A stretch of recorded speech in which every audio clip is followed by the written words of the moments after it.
지금 이 순간에도 세계 금융 질서가 빠르게 변하고 있습니다. 그리고 이 변화 속에서 우리의 노후 자금이 어떻게 될지, 내 계좌를 어떻게 지켜야 할지 막연하게만 느껴지실 겁니다. 오늘 이 이야기를 끝까지 들으시면 복잡해 보이는 환율과 달러, 그리고 자산 배분에 대한 핵심을 명확하게 이해하실 수 있을 것입니다. 특히 오늘은 책에서도 일반 강의에서도 잘 다루지 않는 실무적인 내용까지 말씀드릴 예정입니다. 여러분의 소중한 노후 자금을 어디에 어떻게 배분해야 할지, 그리고 왜 한쪽으로만 쏠리면 안 되는지에 대한 구체적인 이유를 알게 되실 겁니다. 그럼 지금부터 가장 중요한 질문부터 시작하겠습니다. 국내 자산과 해외 자산, 어떻게 나눠야 할까요? 많은 분들이 이렇게 물으십니다. 미국 주식이 계속 오르는데 해외 자산만 가지고 있으면 되는 거 아닌가요? 장기적으로 보면 미국 주식이 좋다는 건 맞습니다. 하지만 여기에 중요한 함정이 있습니다. 우리나라 사람들이 미래에 받을 수 있는 노후 자금은 크게 두 가지입니다. 국민연금과 개인이 투자해서 모은 돈. 이 두 가지가 우리 노후를 책임집니다. 그런데 지금 국민연금이 해외 투자 비중을 많이 늘려놓은 상태입니다. 여기서 생각해 봐야 할 점이 있습니다. 국민연금도 해외 투자를 많이 하고 개인도 해외 투자를 많이 하면 전부 해외 자산으로 쏠려 있는 겁니다.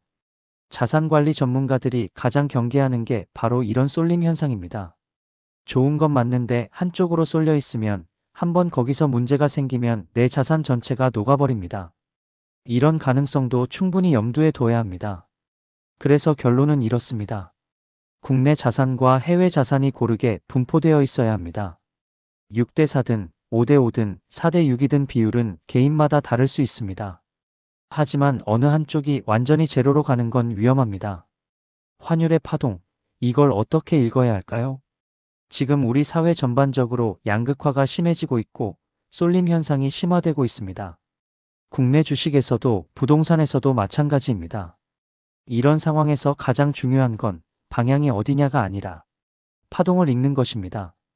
파동이란 무엇일까요? 쉽게 말하면 큰 변동성입니다. 개인 투자자가 단기적으로 환율을 예측해서 투자하는 건 굉장히 위험합니다. 실제로 올해 1월부터는 모두가 환율이 1,500원을 넘는다고 했습니다.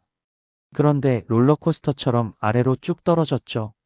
그리고 2월에는 더 내려간다고 했는데 한치 앞도 모를 국제 정세에 따라 요동을 치게 될 겁니다. 이처럼 단기로 환율이 정확히 얼마가 될지 맞추는 건 사실상 굉장히 어렵습니다. 그래서 파동이라는 개념이 중요합니다. 일종의 범위를 보고 그 안에서 변동이 계속 일어날 것이라고 이해하는 겁니다. 달러가 움직이는 모습을 보면 한 방향을 가리키면서 가는 게 아니라 굉장히 다양한 변동이 나타날 수 있습니다. 오늘 오르고 내일 떨어지는 걸 예측하면서 따라가는 투자는 매우 조심해야 합니다. 시장을 너무 따라다니는 투자는 경계해야 합니다. 대신 이렇게 생각해 보시면 됩니다. 단기로는 파동이 일어날 수 있다는 가능성을 열어두되 장기로는 어떤 움직임을 보일까를 바라보는 겁니다. 여기서 재미있는 비유를 하나 들어드리겠습니다. 축구 선수 A와 B가 있습니다. 둘 다 실력이 아주 좋습니다. 그런데 A 선수는 팀도 좋고 겸손하고 운동도 열심히 합니다. B 선수는 실력은 좋은데 팀 분위기에 잘 적응하지 못합니다. 내년에 누가 더 잘할까요? 사실 모릅니다. A 선수가 갑자기 다리를 다칠 수도 있으니까요. 내년도 모릅니다. 하지만 10년, 15년, 20년을 보면 누가 잘 되어 있을까요? 당연히 A 선수입니다. 어르신들이 자주 하시는 말씀이 있습니다. 겸손하고 성실한 사람이 결국 잘 된다. 이건 일종의 통계입니다.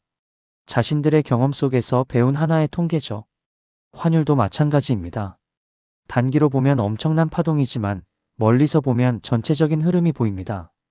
예를 들어 S&P 500 지수도 100년 차트를 보면 그냥 우상향하는 것처럼 보입니다.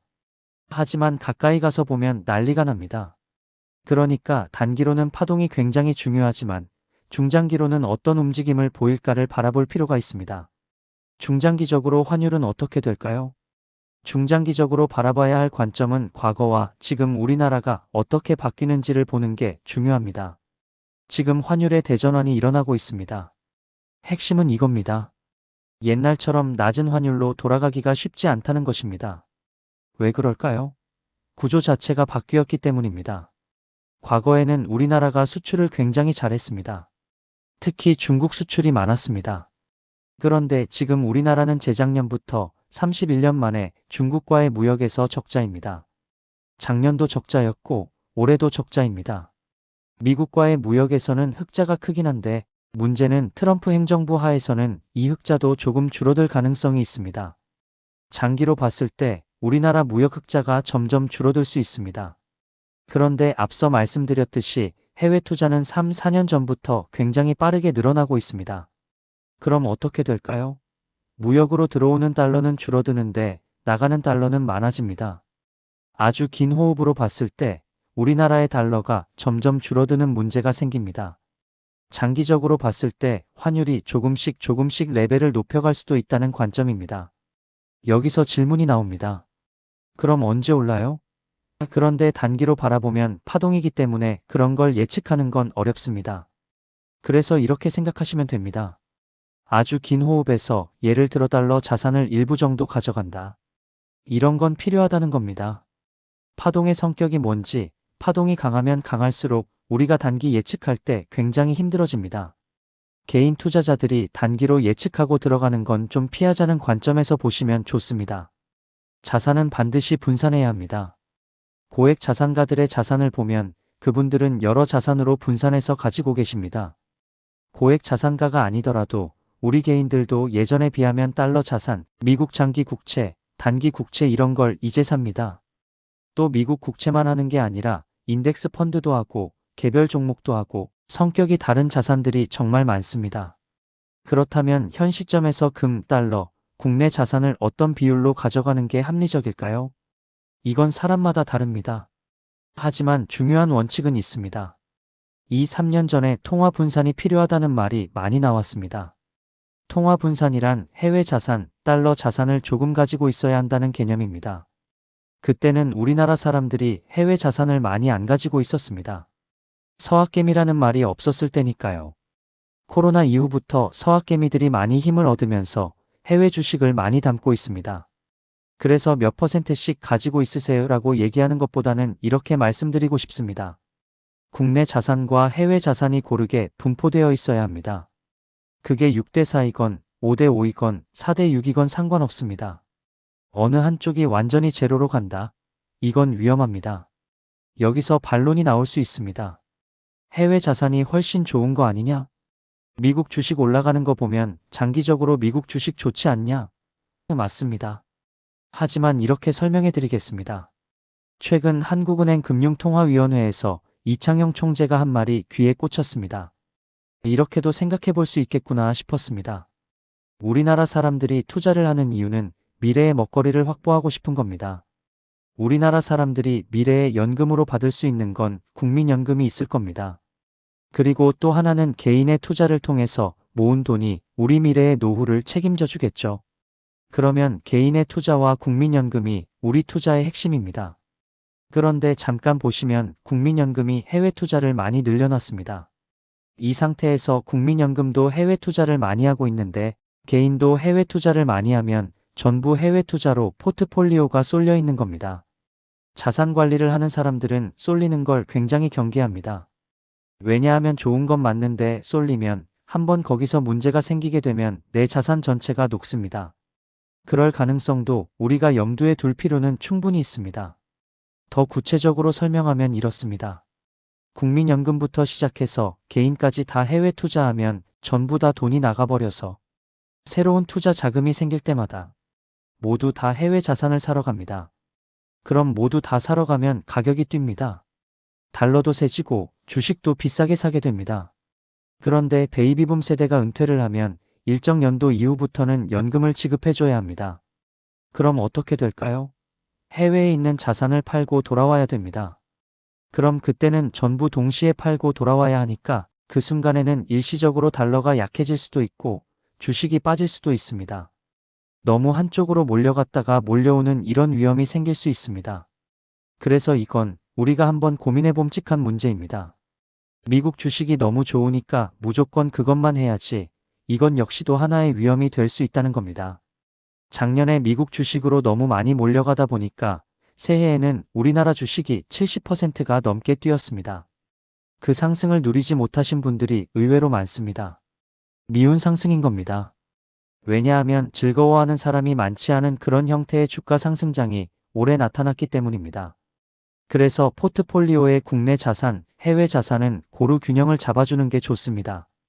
요즘 계속 오르다 주춤하는 금은 어떻게 가져가야 할까요? 금은 메인 요리가 아니라 어디까지나 에피타이저입니다.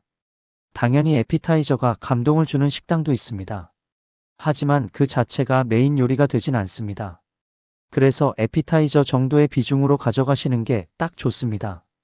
떠오르는 비율로는 10에서 15% 정도입니다. 메인 자산보다는 적게 가져가시는 게 조금 더 도움이 되지 않을까 생각합니다. 투자 초보자를 위한 가장 중요한 조언을 드리자면 지금은 투자를 해야 되냐 말아야 되냐가 아니고 투자는 무조건 해야 하는데 어디에 어떻게 할까 이 고민 단계로 넘어온 것 같습니다. 그러다 보니 투자 초보자들이 굉장히 많습니다.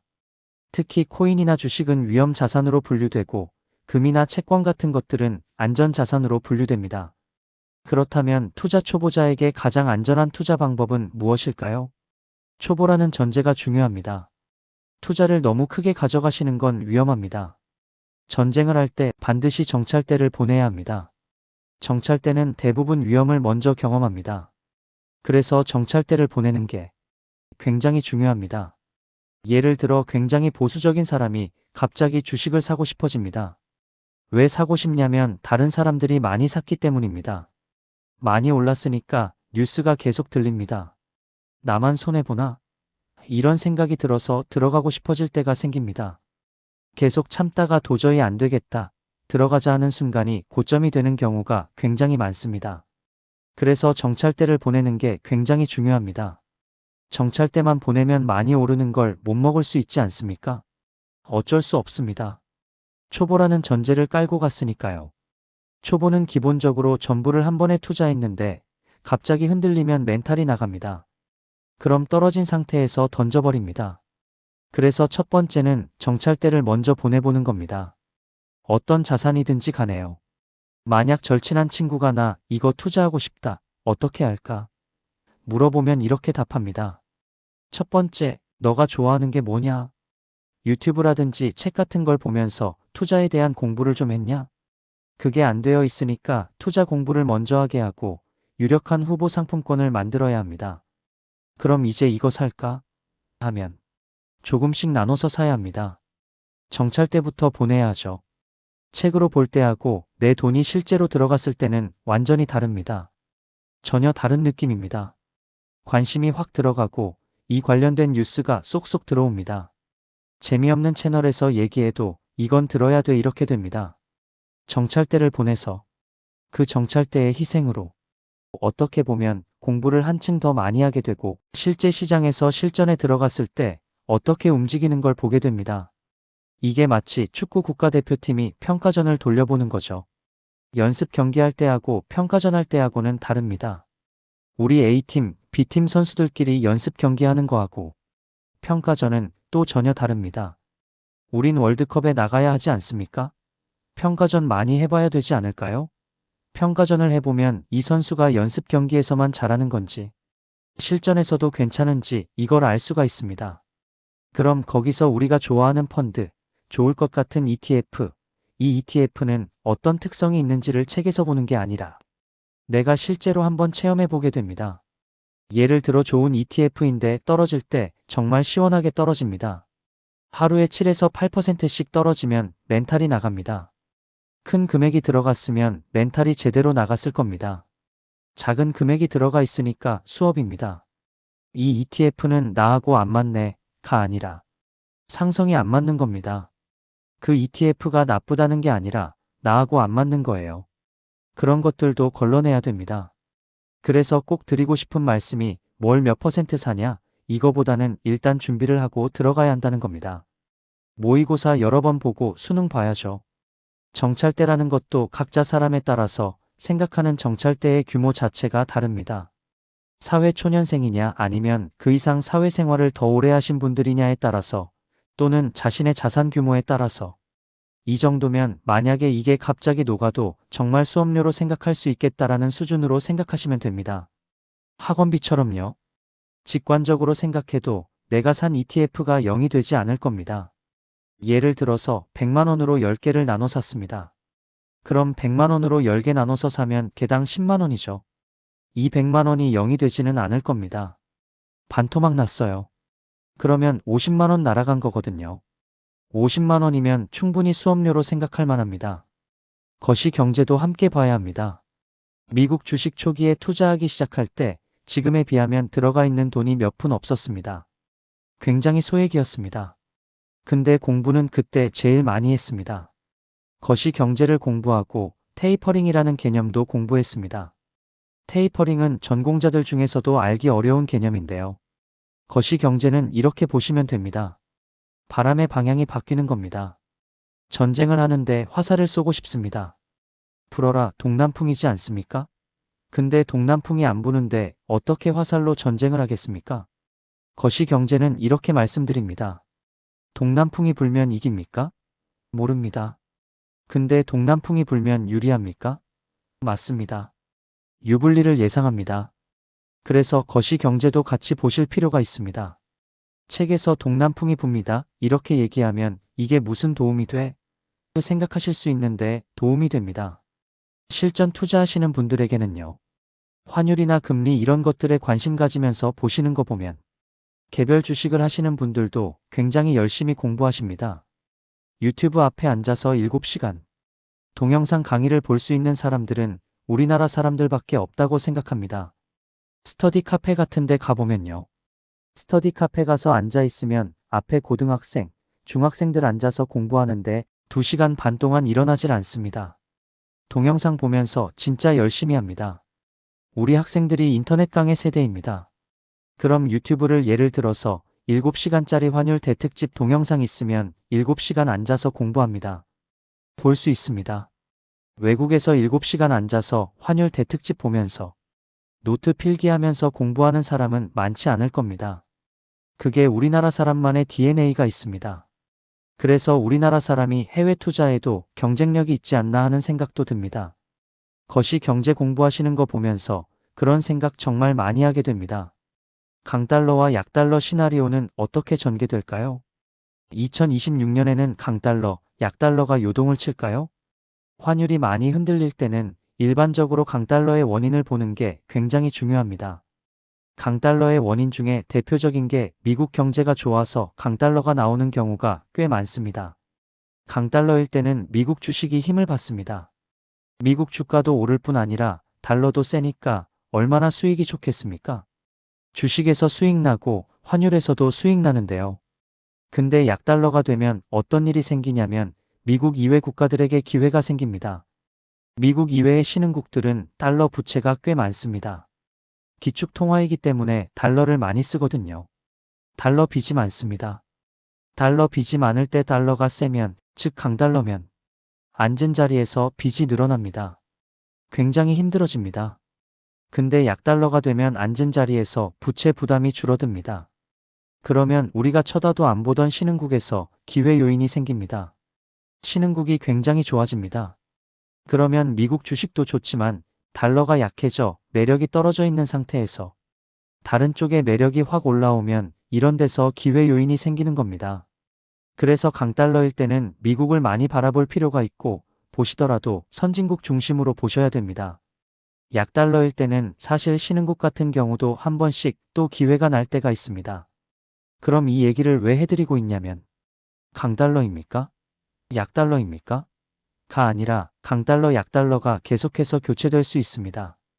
교차되어 나왔을 때 우리가 강달러니까 뭐 사자 이게 아니라 포트폴리오에다가 빈집털이를 안 당하게 놔두셔야 합니다.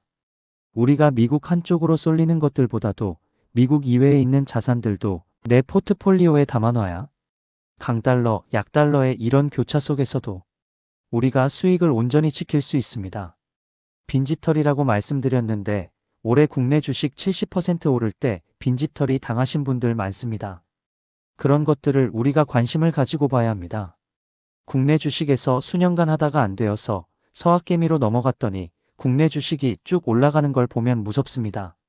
하이닉스 같은 경우 뛰는 거 보면 정말 놀랍습니다. 이제부터는 개인 투자자가 절대 망하지 않는 핵심 원칙에 대해 말씀드리겠습니다. 개인 투자자들이 가장 치명적으로 저지르는 실수들과 동시에 이것만 본인이 중심을 잡으면 절대 투자에서 안 망한다는 원칙부터 말씀드리자면요. 결국은 쏠리지 말자, 분산 투자하자, 그리고 긴 호흡으로 바라보자. 이 세 가지가 항상 제일 중요합니다. 누구나 다 아는 얘기라고요? 그런데 이런 게 있습니다. 일찍 자고 일찍 일어나면 몸에 좋다, 건강이 좋다? 모두 알고 있습니다. 근데 그거 지키는 사람 별로 없습니다. 그래도 그게 굉장히 중요하다는 걸 알면 어떻게든 지켜보려고 하지 않을까요? 올라가면 안 오르는 걸 빨리 던지고 올라가는 걸로 따라가고 싶습니다. 그러면 그 순간 쏠림이 나타나게 됩니다. 트럼프 행정부하에서 변동성이 굉장히 높은 이런 시기에는 확실히 분산하면서 다가가는 전략이 정말 중요합니다. 그리고 초심자이면 초심자일수록 분산하는 게 굉장히 중요합니다. 분산하면 돈 많이 못 벌어 이렇게 생각하실 수도 있는데 우리가 목표 수익률이라는 걸 좀 마음속에 둬야 될 것 같습니다. 빨리 돈 벌어서 빨리 은퇴해야지, 파이어족이 되어야지. 이 생각으로 1년에 100%씩 벌려고 하면 정말 한 곳에 몰빵 투자하셔야 됩니다. 실제로 세배 레버리지 투자 이런 거 우리나라에서 유독 많이 하는데 그게 반대로 돌면 굉장히 힘들어집니다. 목표 수익률을 잘 보셔야 된다는 건 목표 수익률이 나 10배 먹을래 이게 아니라 예금 금리보다 플러스 알파로 먹고 싶어 이런 건 가능합니다. 그런 것들이 분산 투자에서 만들어내는 겁니다. 지키면서 조금씩 더 수익을 내주는 구조입니다. 특히 처음으로 시작하는 초심자 같은 경우는 멘탈을 잡을 수 있어야 합니다. 딱 스마트폰 열었는데 내가 보유한 게 전부 다 파란색이고 전부 많이 떨어지고 있으면 멘탈이 나갑니다. 근데 7개는 떨어지는데 3개가 열심히 올라줍니다. 그러면 그래, 너희 새놈이 살린다 이게 됩니다. 중요한 건 투자라는 게 자신과의 싸움인 경우도 굉장히 많습니다. 어떤 때는 자신이 견뎌내야 되는 게 굉장히 많습니다. 그 인내의 과정이니까 그 인내를 견뎌냈을 때 수익이 나는 겁니다.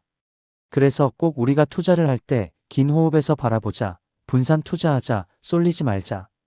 이 세 가지를 항상 명심해 주셨으면 좋겠습니다. 여러분, 오늘 긴 시간 동안 환율과 달러, 그리고 자산 배분에 대해 함께 살펴봤습니다. 복잡해 보이는 경제 용어들도 결국 우리 노후 자산을 지키기 위한 도구일 뿐입니다.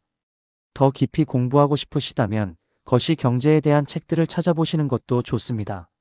중요한 건 완벽해지는 게 아니라 하나씩 실천하는 겁니다. 국내 자산과 해외 자산을 고루 분산하고 정찰대를 먼저 보내고 긴 호흡으로 바라보는 것. 이 세 가지만 기억하셔도 여러분의 소중한 노후 자금을 훨씬 안전하게 지킬 수 있을 것입니다. 이번 내용은 여기서 마치겠습니다. 지금까지 긴 시간 시청해 주셔서 감사합니다.